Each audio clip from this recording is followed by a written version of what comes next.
जय श्री कृष्ण भक्तों। चलिए सुनते हैं अधिक मास कथा का 27वां अध्याय। श्री नारायण कहने लगे कि वाल्मीकि ऋषि इस प्रकार राजा दृंधनवा को उद्यापन विधि बता करके कहने लगे, हे राजन, तेरा कल्याण हो। अब मैं पाप नाशिनी सरयू को जाता हूँ। तब राजा आनंद युक्त स्त्री सहित उनकी पूजा करने लगा। ऋषि ने राजा की पूजा को अंगीकार कर उसे आशीर्वाद दिया। तब सायंकाल हो जाने पर वाल्मीकि ऋषि वहाँ से चल दिए। राजा भी सीमा तक उनको पहुँचाकर अपने घर लाया और अपनी रानी गुण सुंदरी से कहने लगा, हे सुंदरी, राग द्वेष वाले गंधर्व नगर के समान इस असार संसार में मनुष्य को क्या सुख है। नाशवान शरीर को छोड़कर ध्रुव को प्राप्त करने के लिए, श्री पुरुषोत्तम का स्मरण करने के लिए मैं वन में जाता हूँ।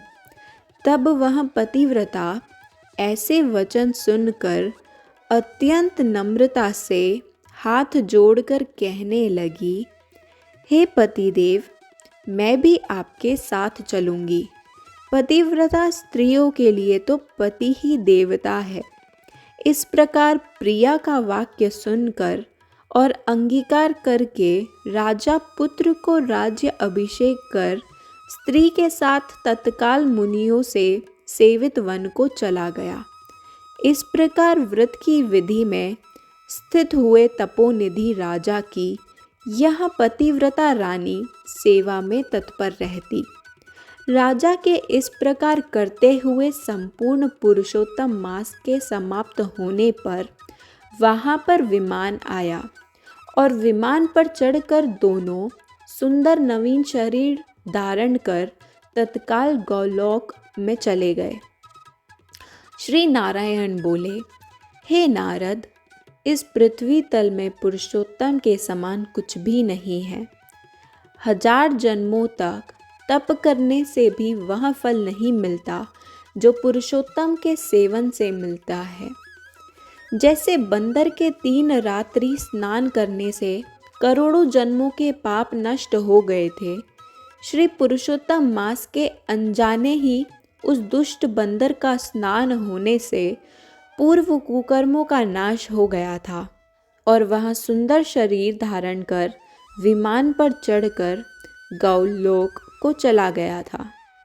तपोनिधे, सब लोगों के हित के लिए वह कथा मेरे से कहिए कि उस बंदर ने 3 रात्रि वहाँ पर स्नान किया।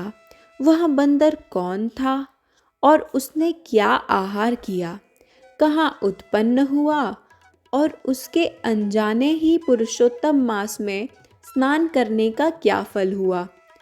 श्री नारायण बोले, केरल देश में उत्पन्न अत्यंत लोभी एक ब्राह्मण था।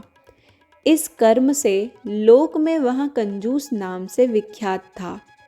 यद्यपि उसके पिता ने उसका चित्र शर्मा नाम रखा था, वह कभी भी कोई धार्मिक कृत्य नहीं करता था।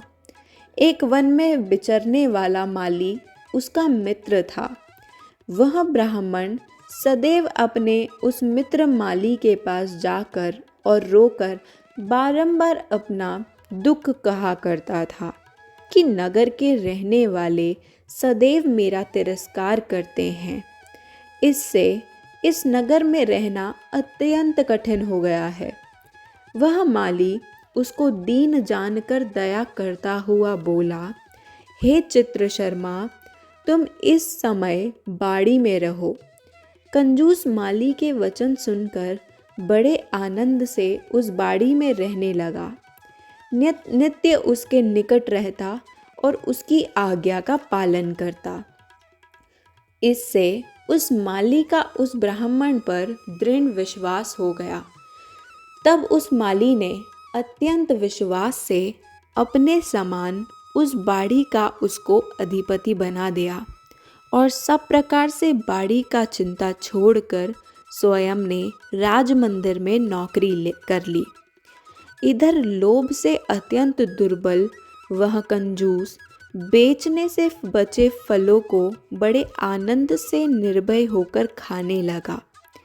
उस वाणी से उत्पन्न हुए द्रव्य को निर्भय होकर आप ही ग्रहण कर लेता और जब बाड़ी का माली पूछता तो असत्य बोलकर बहाना करता। इस प्रकार बुढ़ापे से गलत शरीर वाला वह दुर्बुद्धि कंजूस 87 वर्ष का हो गया। पश्चात वह मूढ़ बुद्धि वाला कंजूस मृत्यु को प्राप्त हो गया। उसको जलाने के लिए काष्ठ भी नहीं मिला। वेदों के जानने वाले विद्वान कहते हैं कि बिना फल भोगे पाप नष्ट नहीं होते। मरने के पश्चात वह यमदूत के मुदगरों की मार से हाहा करता हुआ अति भयंकर यम मार्ग को चला। विलाप करते हुए उस ब्राह्मण को यमराज के दूत यमराज के निकट लेकर गए। चित्रगुप्त उसको देखकर, उसके शुभ अशुभ कर्मों को देखकर अपने स्वामी धर्मराज जी से कहने लगा, यह कंजूस ब्राह्मण अधर्मी है। इस दुर्बुद्धि वाले धन के लोभी का कुछ भी अच्छा कार्य नहीं है। यह बाड़ी में रहता हुआ बड़े पाप कर्म करता रहा। बाड़ी के मालिक माली से विश्वासघात भी किया। श्री नारायण बोले, हे नारद, इस प्रकार चित्रगुप्त के वाक्य सुनकर धर्मराज अत्यंत क्रोध से भरे हुए वचनों से बोले, यह 1000 वर्ष तक बंदर की योनि में रहेगा और विश्वासघात का फल इसको बाद में मिलेगा।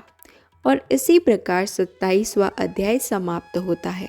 बोलिए श्री कृष्ण भगवान की जय।